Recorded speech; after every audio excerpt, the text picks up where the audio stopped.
tried so hard and got so far, but in the end, it doesn't even matter. I had to fall to lose it all, but in the end, it doesn't even. Pengertian manajemen sumber daya manusia. Manajemen sumber daya manusia adalah perencanaan, pengorganisasian, pengarahan, dan pengawasan kegiatan-kegiatan pengadaan, pengembangan, pemberian kompensasi, pengintegrasian, pemeliharaan, dan pelepasan sumber daya manusia agar tercapai berbagai tujuan individu, organisasi, dan masyarakat. Manajemen sumber daya manusia merupakan faktor sentral dalam suatu organisasi, suatu apapun bentuk serta tujuannya. Organisasi dibuat berdasarkan berbagai visi untuk kepentingan manusia dan dalam pelaksanaannya misinya dikelola dan diurus oleh manusia. Jadi manusia merupakan faktor strategis dalam semua kegiatan institusi atau organisasi. Fungsi manajerial.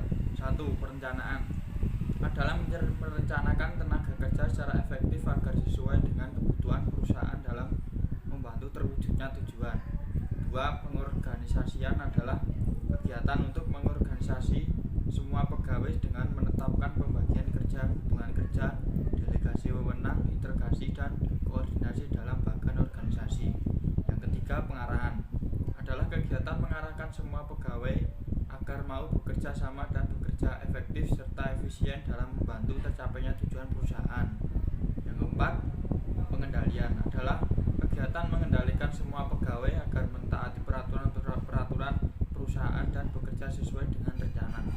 Fungsi operasional. 1. Pengadaan adalah proses penarikan, seleksi, penempatan, orientasi, dan induksi untuk mendapatkan pegawai yang sesuai dengan kebutuhan perusahaan. Yang kedua, pengembangan adalah proses peningkatan keterampilan teknis, teoritis, konseptual, dan moral pegawai melalui pendidikan dan pelatihan. Yang ketiga, kompensasi adalah pemberian balas jasa langsung atau tidak langsung berupa uang atau barang kepada pegawai sebagai balas jasa. Yang keempat, pengintegrasian adalah kegiatan untuk mempersatukan kepentingan perusahaan dan kebutuhan pegawai agar terciptanya kerjasama yang serasi dan saling menguntungkan. Yang kelima, pemeliharaan adalah kegiatan untuk memelihara atau meningkatkan kondisi fisik, mental, dan loyalitas pegawai agar mereka tetap mau bekerja sampai pensiun. Yang keenam, kedisiplinan merupakan fungsi MSDM atau manajemen sumber daya manusia yang terpenting dan kunci terwujudnya tujuan, karena tanpa disiplin yang baik sulit mewujudkan tujuan perusahaan. Yang terakhir, yang ketujuh, pemberhentian adalah putusnya hubungan kerja seseorang dari suatu perusahaan. Yang selanjutnya, perencanaan sumber daya manusia. Yang pertama, penyusunan anggaran tenaga kerja, yaitu suatu rencana anggaran yang merencanakan secara terperinci tentang jumlah jam kerja karyawan dan tenaga kerja untuk satu periode.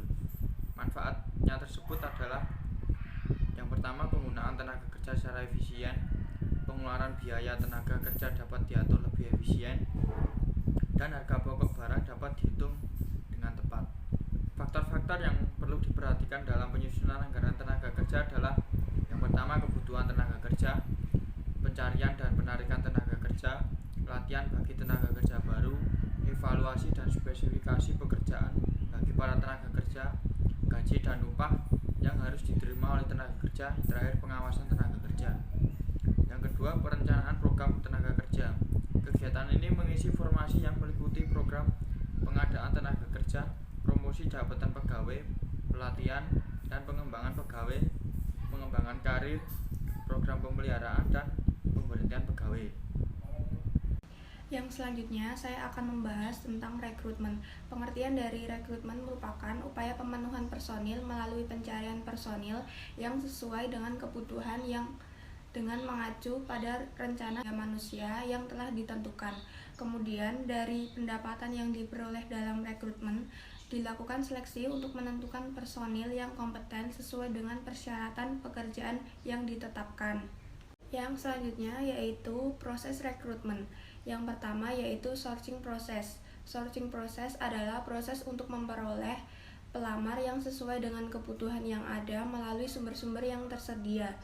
Proses yang kedua yaitu selection process adalah proses menyaring pelamar kerja menjadi kandidat yang sesuai dengan kebutuhan perusahaan.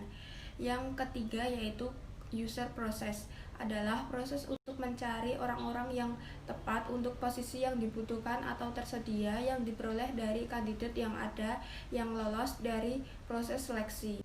Yang selanjutnya yaitu pelatihan dan pengembangan. Pelatihan adalah proses yang didesain untuk meningkatkan pengetahuan dan keterampilan teknis ataupun meningkatkan kinerja pegawai. Metode pelatihan ada dua, yaitu satu pelatihan di tempat kerja, yang kedua pelatihan di kelas atau balai latihan kerja. Yang selanjutnya yaitu pengembangan. Pengembangan adalah proses yang didesain untuk meningkatkan kemampuan konseptual, kemampuan dalam pengambilan keputusan, dan memperluas human relation. Pengembangan bertujuan untuk menyiapkan seorang karyawan siap menghadapi tantangan baru dan lebih besar di masa depan. Kriteria keberhasilan pelatihan dan pengembangan yaitu yang pertama kriteria pendapat, yang kedua kriteria belajar, yang ketiga kriteria pelaku, yang keempat kriteria hasil. Yang selanjutnya yaitu penilaian kinerja.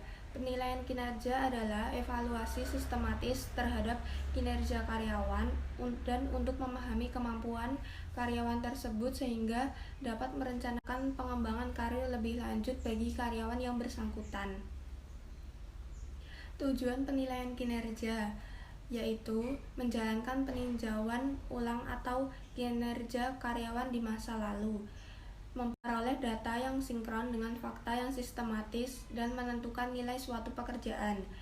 Yang ketiga, melakukan identifikasi kemampuan organisasi. Yang keempat, melakukan analisa kemampuan karyawan secara individual.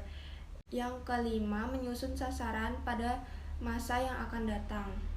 Kompensasi. Kompensasi adalah balas jasa yang diberikan sekolah atau yayasan kepada tenaga kependidikan. Kepuasan atas kompensasi yang diterima dipengaruhi oleh beberapa faktor, antara lain yang pertama, jumlah yang diterima dengan yang diharapkan. Yang kedua, perbandingan dengan yang diterima oleh tenaga kerja lain. Yang ketiga, pandangan yang keliru atas kompensasi yang diterima tenaga lain. Tujuan dari kompensasi adalah menghargai prestasi karyawan, menjamin keadilan gaji karyawan, mempertahankan karyawan atau mengurangi turnover karyawan, memperoleh karyawan yang bermutu, pengendalian biaya, dan memenuhi peraturan-peraturan. Keputusan hubungan kerja. Keputusan hubungan kerja meliputi promosi, mutasi, pemberhentian, program keselamatan dan kesehatan kerja. Keputusan-keputusan itu bertujuan untuk menjalankan fungsi integrasi karyawan secara keseluruhan melalui pemeliharaan hubungan kerja dan pemberian reward dan punishment. Sedangkan untuk pemberhentian atau PHK meliputi pemberhentian sementara, pemecatan, penempatan keluar demosi, pensiun. Yang terakhir, pembinaan sumber daya manusia. Pembinaan dan pengembangan sumber daya manusia merupakan suatu usaha peningkatan pengetahuan dan keahlian karyawan untuk mengerjakan suatu pekerjaan tertentu, atau bisa dikatakan sebagai sebuah sistem yang berkesinambungan atas pengembangan semua pegawai dalam suatu organisasi. Fungsi pembinaan dan pengembangan tenaga kependidikan merupakan fungsi pengelolaan personil yang mutlak diperlukan untuk memperbaiki, menjaga, dan meningkatkan kinerja. Hal ini diperlukan karena lembaga pendidikan senantiasa menginginkan personilnya mampu melaksanakan tugas secara optimal dan menyumbangkan segenap kemampuannya untuk kepentingan sekolah. Kegiatan ini dapat dilakukan dengan cara the job training yang berguna tidak saja untuk mengembangkan kemampuan tapi juga untuk mengembangkan karir tenaga kependidikan itu sendiri. Untuk membentuk SDM Muslim yang profesional dengan ciri-ciri kafa'ah, amanah, dan himatul amal, pembinaan SDM Muslim bertumpu pada 3 aspek, yaitu syaksiyah, islamiyah, skill, dan kepemimpinan. Sekian presentasi dari kelompok kami, kurang lebihnya mohon maaf. Wassalamualaikum warahmatullahi wabarakatuh.